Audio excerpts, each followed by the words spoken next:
think it's the culture that I hold, the church that I'm in. You know, that's what makes me Samoan. The family name that I hold through the manu'u and the culture, and through Siva and also just church as well. So yeah.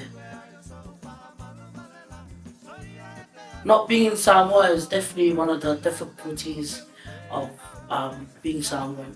You know, not knowing how to do the fe'aus, the chores around the house, and just trying to adapt to your parents' needs. You know, the difference of how they grew up in Samoa and how we are growing up in Australia as well. So.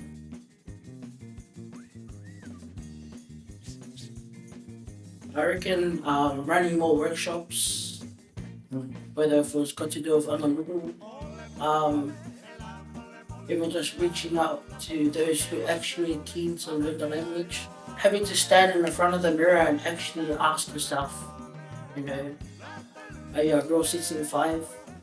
You know, you see a lot of those at the parade and, you know, 6'5" to the world, and are you gonna somehow just show that you really mean it? Is it really in your heart? Are you really 6'5"? And that's with just feeling eager to learn the language. That's, yeah. Favorite food is balsami and ulu.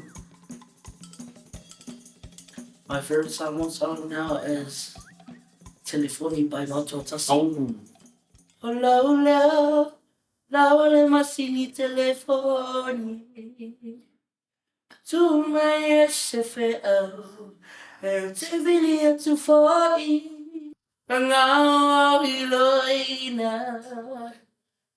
Ola ola telefoni watiai eloaina. Te vilia tu pea, wana lo leo malu, o te fia falo moai. Yep,